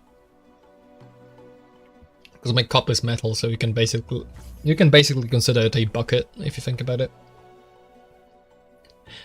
Yeah, that's true. It's like, but then again, it's like I still see, like, I see the argument you're making, and I'm like I lean in that direction generally. I don't think the game really needs matchmaking, like skill-based matchmaking. I think game coordination is a good idea. Like, I think the play now game coordination idea, like non-skill based, just make sure that players don't go into empty servers. That would be really nice, because that would also, I think, if we had an option like that for community servers, it's like, that's okay. I wish I had this idea before I released the video, so maybe like I'll put it in the pinned comment or whatever. But it's like, imagine Valve just nothing changes about the current system, but we add an ability to queue in the background for community servers. So it's like you select. And the problem, of course, is you are going to get people doing all the nonsense plugins and whatnot and try and get in that pool. So it's gonna be hard to maybe queue for like vanilla servers and whatnot. Maybe you would have to have like the filters, like the server browser improvements I described. But do that and let people queue in the background for community servers, so that, and then set it to like only pop the queue if there's like, I don't know, 12 players gathered, so it's like a 6v6 at the start, and then you play casual, but you can also queue for the community server, and when you join, it's not empty, so there's not like this problem of just waiting around in an empty server. I don't know why I didn't think about this earlier, because this is so obvious in terms of what could be done. I like this idea, and it's like elegant as well, because it doesn't require all that much. Maybe I'll make like a follow-up video with just this idea. I think it's good. SBMM might work for highly repetitive and simple games like chess, CS, but they really struggle in such complex games like TF2, Dota 2, etc. I mean, yeah, with like the player choice, I probably don't emphasize it enough in the presentation I made. It's like player choice is also very important, because it's not just that you have a lot of variety in terms of like gameplay and what happens. You also like the singular player is less well represented by a singular number in terms of skill. If the player can play like a lot of different things and he varies a lot, you know, it's like statistically it just makes MMR, because like statistically you will probably have just by virtue of like the person being the consistent factor in all the games, you will end up with MMR reflecting, or like mega noobs are going to generally be at the bottom of the MMR scores, and then the super tryhards are going to be near the top. Like that, I think that will still happen. Like I think that's, especially if you compensate for like make it round based, you compensate for individual performance. I think that's gonna stabilize it in that kind of direction. But then, in terms of actually predicting, or it's like based on these MMRs, is the match actually going to be balanced? I don't know if that can reliably happen with all the player choice and like the engagement levels. It's like also, yeah, CS is a fairly, I guess it is a consistent game, because like there's still player choice in that. It's like, for example, there's less, of course, like, but still, depending on whether you play AWP or rifle, for example, it's like a simple idea that can differ player performance. But I guess it's like also it helps when the game is competitive and people play it competitively, take it seriously. It also helps because everybody's actually trying to play to win, and so that the actual kind of so it's yet another standardization that isn't available in a game that's casual, that's come and go, and that's do whatever. It's like, that's also interesting, because I also have my own gripes with the TF2s, like, oh, the game is about doing whatever you want, so you can just sit around and eat a sandwich all day, every day. It's perfectly fine, because the game is goofy and wacky, etc. It's like, I have my own problems with that. I don't really think that is true of the entire game. But people take it like that, and also if it's a casual mode and there's no penalties and you can leave and go and do whatever, it's like, it's just kind of on the players. That's what the players want to play, that's how they want to play, and that's how the game is, basically. Could beat this guy. Okay. Oh, that misses. This one should hit. No, that one did hit as well. So it's why skill ranks work for comp TF2, since people play with the same level of engagement, same team composition, same roles, most of the time same loadouts, small selection of maps. Yeah, I think if you had like sixes, or Highlander, Highlander is a whole another kind of worms, because you gotta somehow you gotta somehow figure out who's going to play what, and then what do you like, make players lock queues, and then you have to have 18 players all on different classes. So like matchmaking for that is its own challenge. Sixes as well, because you have like the four classes, I guess, and then you have also like it will also be difficult to implement the matchmaking. I guess it would be kind of like the like it would just force people to play whatever, and they would have to get better.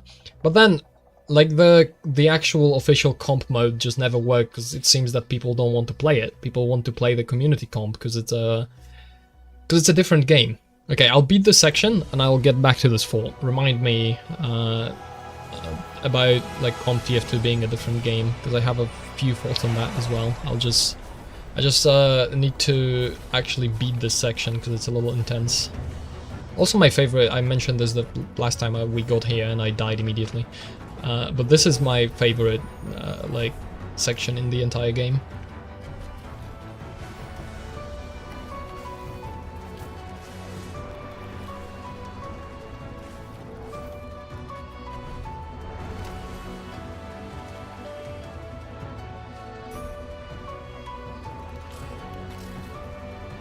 Oh, I died again. Never mind. I guess we are not leaving this this section today. We're just replaying the game from the beginning over and over again. That's alright. I mean, I'm mostly here for the talking, so I accept my noobiness on that particular section. People who never played comp often bitch about these things, not realizing why they were put in place, especially to facilitate ranks in a highly skilled environment. No, I think I'm not okay. Like whatever I say about Comp TF2, please take with the caveat that I didn't play Comp TF2 and I am not like super familiar with the history of the format and whatever. I'm just like going at it from observations I'm making from the outside. So like grain of salt, etc., etc. But having said that, like people say this about Comp TF2 that it's like kind of taking TF2 and bringing it back closer to the Quake roots with gameplay that's faster paced and like faster paced gameplay, more focus on movement, all this fragging, etc. They eliminate a lot of classes, right? In Hot Comp is, and I didn't like it. Well, I have one like official mode competitive match on the record, and I played in like one noob Highlander tournament at some point. Which was like, I was way too stressed about that when I played it. But it's like, the Sixes is effectively a different, it's a different game. It uses TF2 as a base, but it's not just like a version of TF2. I would say it's like fundamentally a different game. It's focused on different things, and I think where it's the most clear is when like a certain strategy gets invented that kind of messes with the format and it gets banned. It's like, I don't know if they banned the beggars, maybe they did, because the beggars lets you zoom around the entire map a little more than the regular rocket launcher. I don't know if they banned it, so if they did, I would understand that. They banned like the lock and load at some point because it affects where the medic can stand and it like gets like, regardless of what you think of the weapon, if it's just overpowered or not, it's like, oh, there's an alternative viable weapon for demo, well, we have to ban it, right? And I understand it. I'm not, like, mad or like, I don't even think it's stupid. I think they have a game that they want to play. It plays in a certain way. It has, like, certain strats and certain, like, balancing factors and certain things that aren't possible. And then trying to interfere with that is like, oh, but this unlock is in the broad, like, this unlock is in TF2. It's like, well, okay, this unlock is in TF2, but this unlock isn't actually in Sixes, because Sixes is a different game that is focused on completely a different experience. It has to have different balancing, because you have 4 classes and like these class limits as well, and you don't have the freedom to like switch through all this stuff. So it's like it plays completely differently. It's like similarly to like go kind of more generally, it's like similar to stock only TF2 being effectively a very different game from like full unlocks TF2. Most comp players agree that they just don't care, keep enjoying their game mode, which is based. Yep, I agree. Pretends it isn't entirely different, it's just coping, sieving and molding. I mean, so like the whole trickle down balance and whatever conundrum, which is I don't think it's a great idea. I guess even if you balance for Highlander, it's not the same game because you cannot switch classes and you don't have you have class limit of 1, which is a different environment. And then, okay, to get back to the thought of like stock only TF2 versus the game, and also something like Gold Rush, for example, which I've been playing a bunch of as well, and enjoying very limited choices in terms of what you can actually play and do. So the way I can, I think, most easily explain what I can most easily explain is like, think about class roles, for example. Think about like who can do what in the game. Like, what's the role of the medic, right? Because in general, a class role is like, oh, the point of it, because it's Team Fortress, right? The idea is that the entire game is based around having a team, and then you specifically have different roles for different people in the team to facilitate teamwork, right? It's like, for example, very naturally you will have people bunching up around dispensers and around medics, and then because everybody wants access to a medic, because nobody can heal themselves except for like medics and dispensers, you naturally get people are incentivized to be around their team because that's where the medic is, and the medic is incentivized to be around his team because that's how he doesn't die. So it's like very naturally the like when you have the distinct class roles of like the medic and the engineer, you very naturally, like, the rest of the team adapts around that. And then enter kind of modern TF2 and all the items they've added and all the stuff they've allowed all the different classes to do. And then you have like the Black Box Conch, which lets Soldier heal himself. You have the Mad Milk, which lets Scout heal himself, and like Pocket Pistol you can swap for, and like the Candy Cane, I guess.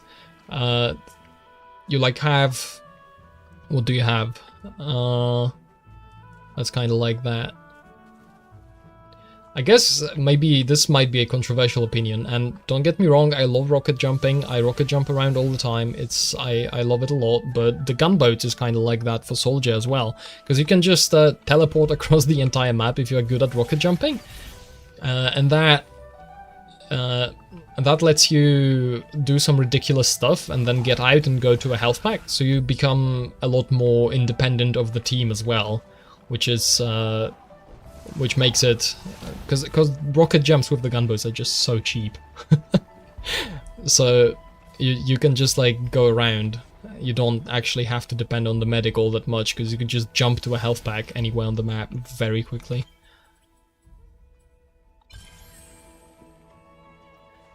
I don't agree that people who sit in the corner throwing sandwich doing something wrong though. Dev specifically designed the game for all levels of engagement. I'll still kill them though.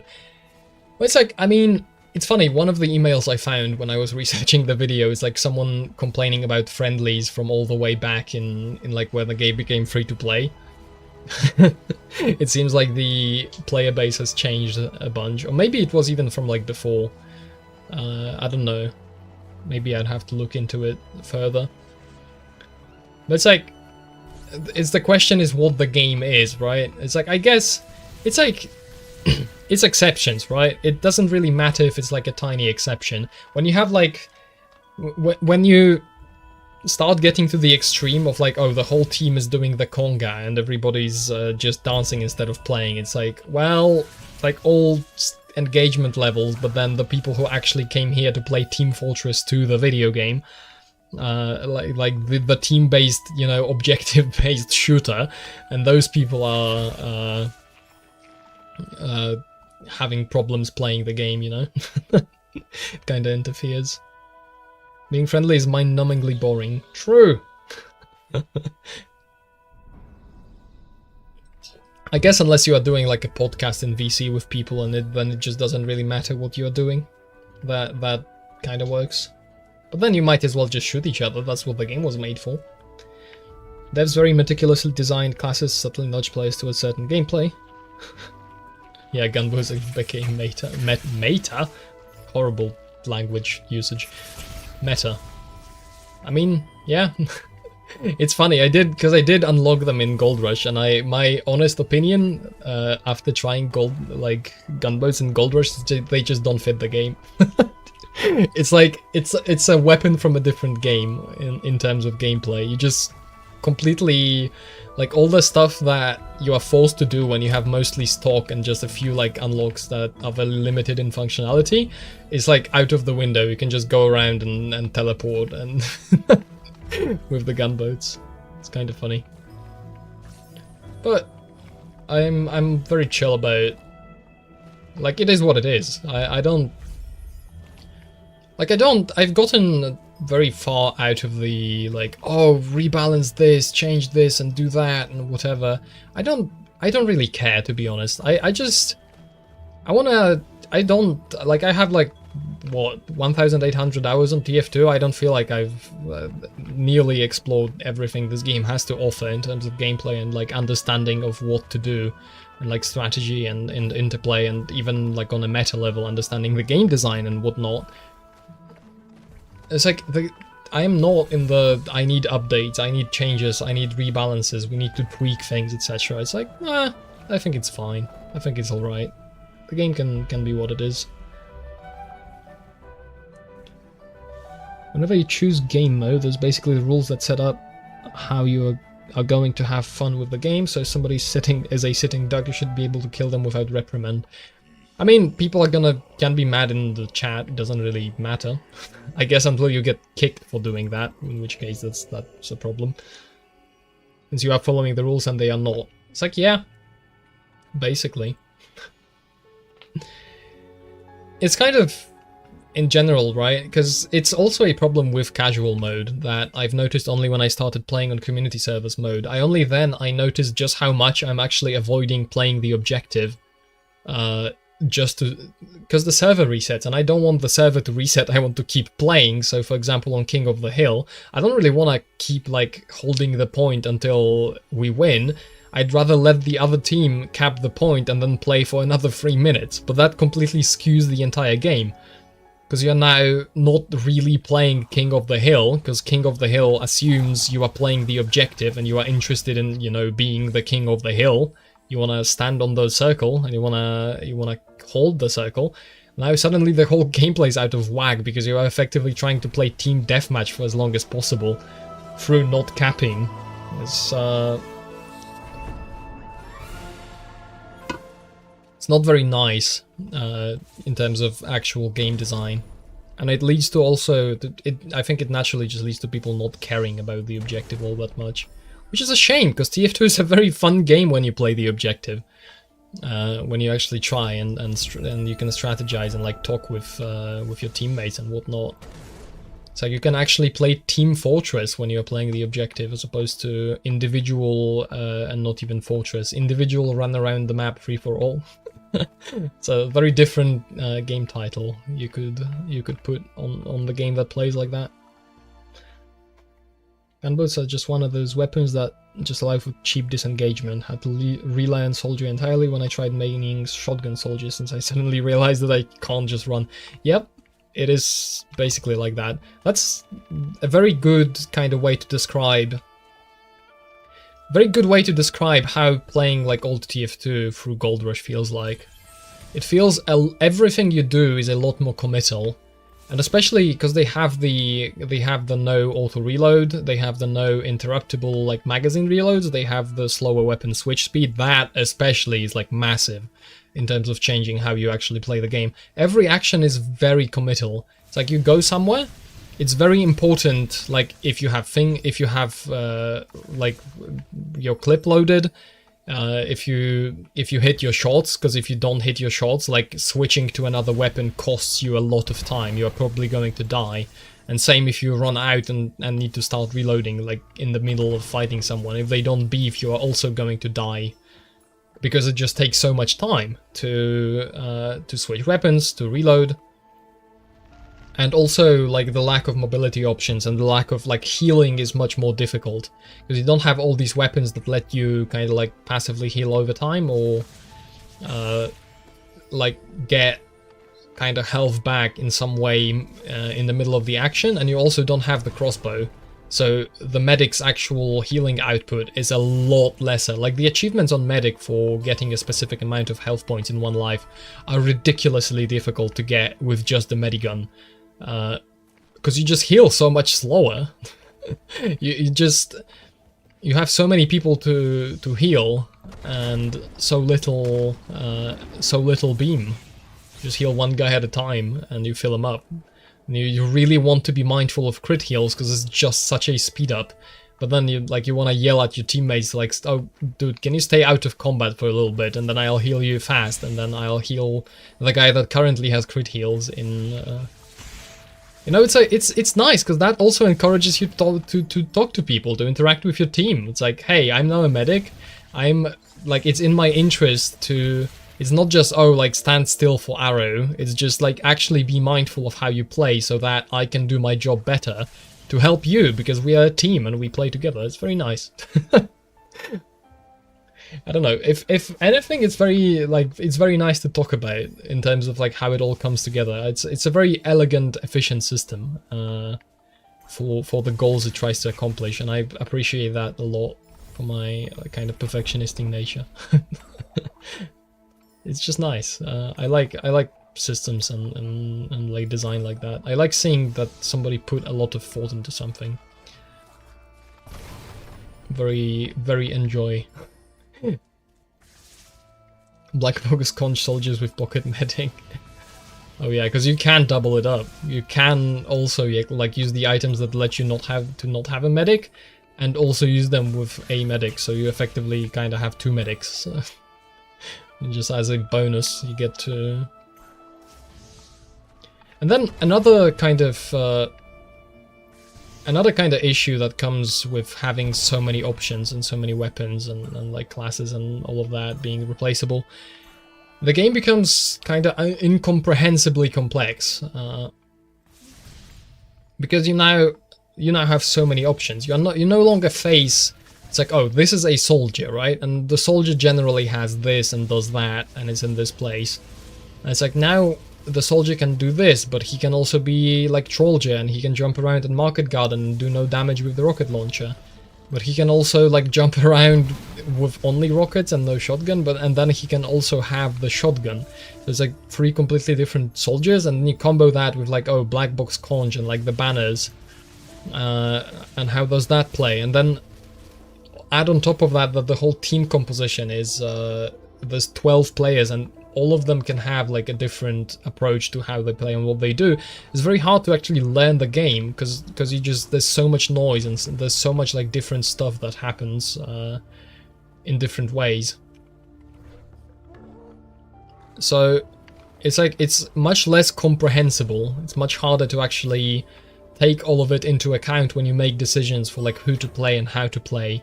So learning is actually not as obvious either, and also because you have the come and go nature of the Valve server environment, you get like a bunch of noobs and new people, and you don't play with the same people over and over, so you also don't learn how they play.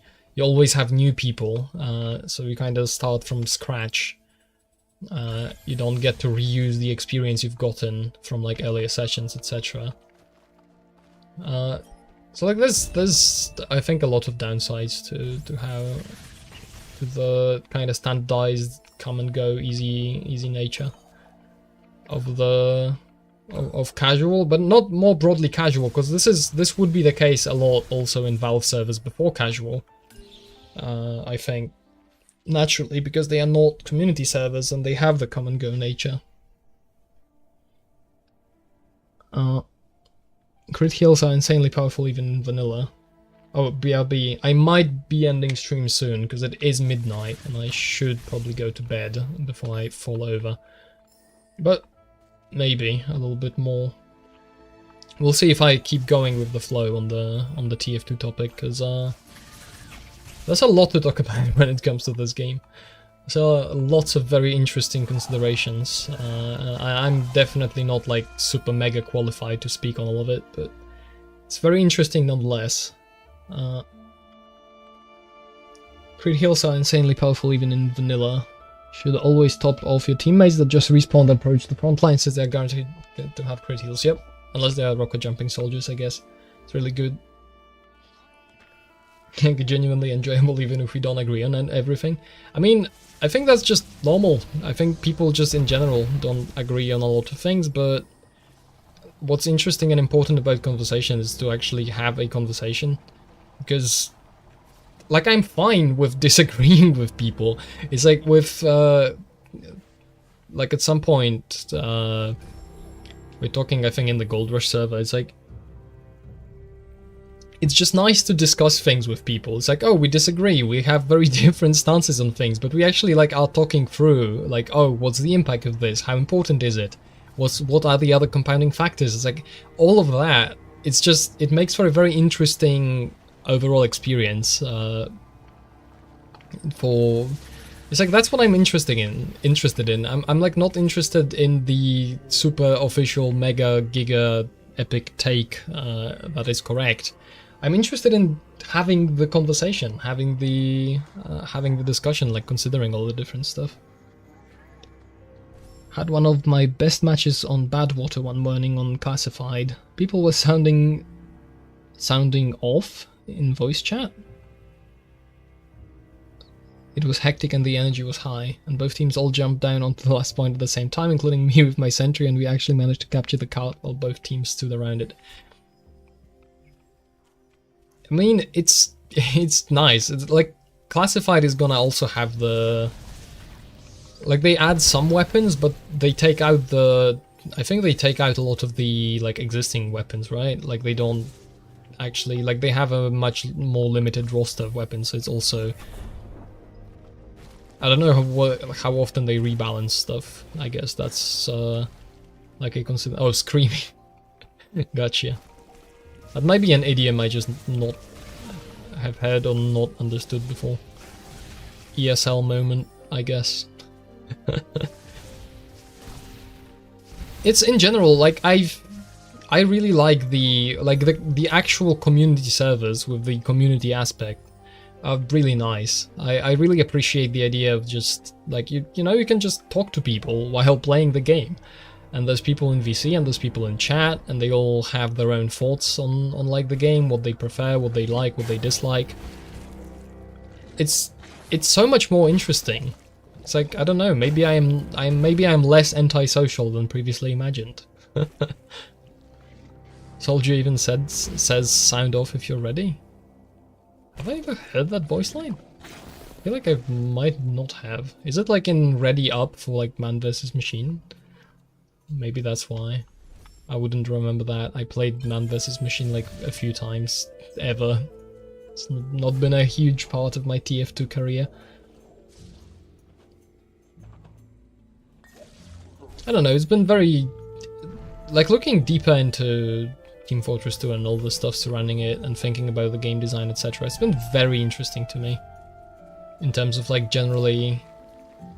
like getting more interested in game design and understanding how games actually work and what is important, and looking at them more systematically, and also like also considering a bit more critically. It's like what the different aspects are and what is important about them.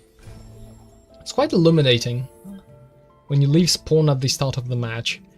I feel like I've never heard that voice line.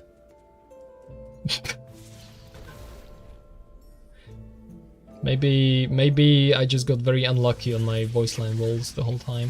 Which is possible. Like, statistically, there has to be someone in like in the normal distribution. There has to be someone on the left side of the bell curve, right? Like complete tangent, but do you ever think about like Alexander Graham Bell when you hear bell curve? It's like he invented the curve. He invented the telephone and the bell curve. But it's actually not true, because the bell curve is just named that because of the shape. Quite common for me. Madness. You made it up. It doesn't exist. I will now gaslight you into thinking it doesn't exist. Alright, I'm gonna like finish this fight and I think I'm gonna go to bed, because I feel I'm getting very tired and sleepy. And that doesn't actually bode very well for the quality of thought I'll be delivering. So time to go to bed. It's a good stream so far. It said like I'm gonna continue.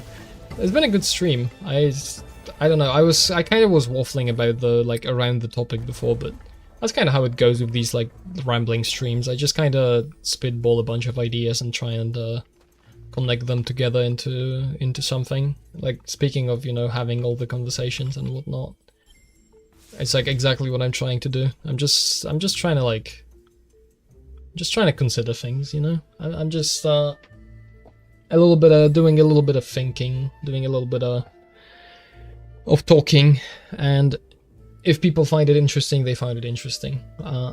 That's alright. Cool.